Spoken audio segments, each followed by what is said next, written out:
Hello, history nerds, and welcome to the next episode of the History and Games podcast. The topic of today's show is what is a historical game? It sounds like an easy question, right? Yeah, a historical game is the one with the knights and the people who talk funny. Toss in a horse or two and you're good, right? Well, like most genres, there's a lot under the surface that creates a historical game. Is a horror game any game that scares you? How many puzzles can be added before your game is considered a puzzle game? I thought the first episode of the show should be clarifying this issue, since it's a particularly subjective one that differs from viewpoint to viewpoint. If you have a different perspective on what might be considered a historical game, please feel free to let me know. I'd be happy to have a conversation about it, given that this is mostly coming from my perspective, and history should never be seen from just one viewpoint. So, what is a historical game? In my opinion, a historical game is one that is designed from the start with a historical setting in mind.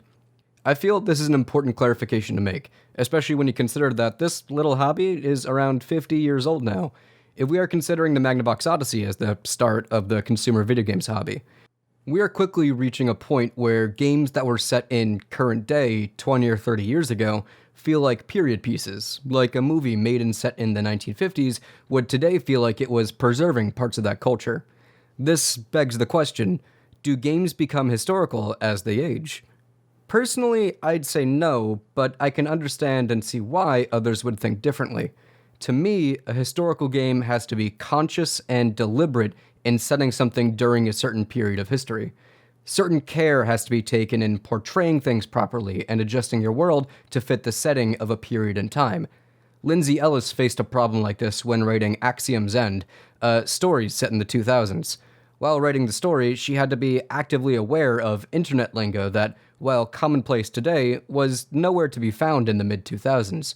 Contrast that with a story set in quote-unquote modern day, where the setting isn't meant to be historical, the setting isn't necessarily X year in Y month, the setting is just contemporary. While what is and isn't contemporary changes with time, I feel that those works instead become cultural time capsules, a peek into the values and beliefs from a certain point in time, whereas a historical story or game is a deliberate genre choice, with care taken towards representing that setting. The Epic of Gilgamesh isn't a historical piece in and of itself, but rather a cultural looking glass into the beliefs of ancient Sumer. To sum that all up, a game does not become a historical game through age, rather it is something that starts at the development level, just like all genres. So, what contributes to a historical genre in a game? The most important aspect by far, to me, is the setting. A historical game must recognize that the world it exists in is a historical one, or based on a historical world, meaning that it is inspired from a time or place that existed at one point during human history. How this is represented and shown is up to the developer.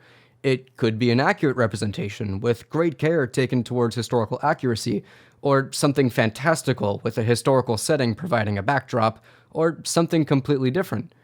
In my opinion, this lets games like Kingdom Come Deliverance and Nioh both exist under the historical game umbrella, even though both games take wildly different approaches in how they use history in the setting.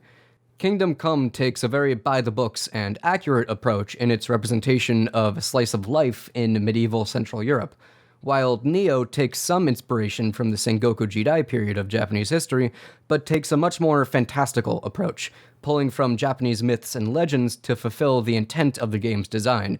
And I think both are valid ways of creating a historical game. Setting takes precedent more than anything in regards to a historical game, and for this show, that's where I personally draw the line for games considered historical. Ultimately, I think the historical games genre is a pretty big umbrella, mostly because by its very nature, it is a supplementary genre, an addition to other genres to help differentiate them. The historical game genre isn't really one that stands on its own, rather it connects and links with other genres. This can be attributed to a major factor in games: gameplay. Gameplay is easily the most important part of a game. How the player interacts with the game is what makes and breaks a game. Historical games don't necessarily lend themselves to a particular gameplay style, so they tend to prop up other genres. Strategy and action-adventure might have a lot of historical games, But it's not the history part that's the most important segment of that signifier. It's the gameplay.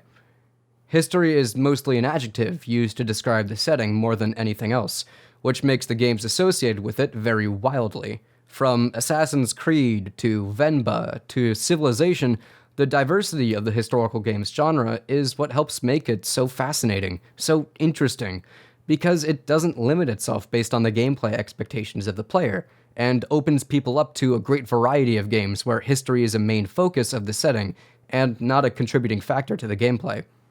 And now for the fun part of the show.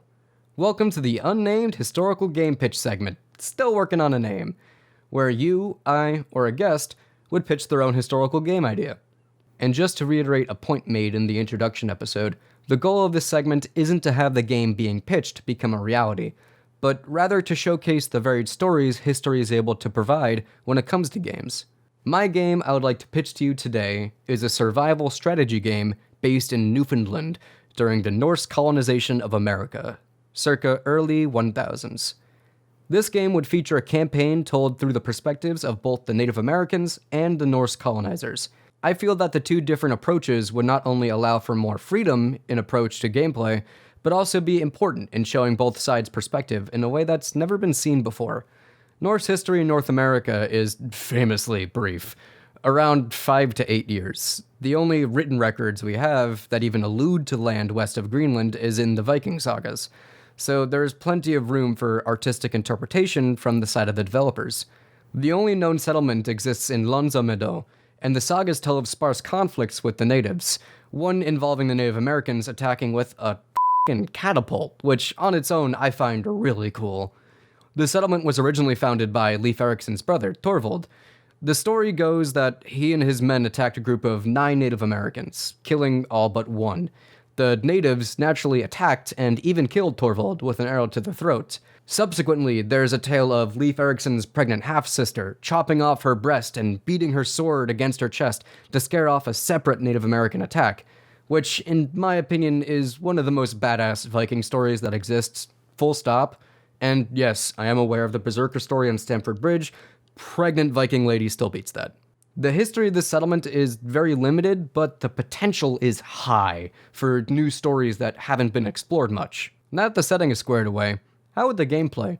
In my head, I pictured playing similarly to Dawn of Man and Ancestors Legacy. For those unfamiliar, Dawn of Man is a survival strategy game that focuses heavily on survival, caring for an ancient village as you advance throughout the Stone Age and into the Iron Age.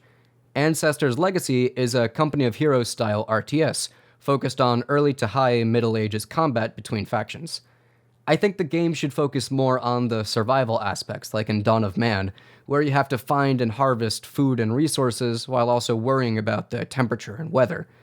I would also like the combat system from Ancestors Legacy, since I feel the combat approach in that game is more tailored to skirmish-style battles, and that would fit the game better than, say, Total War's approach.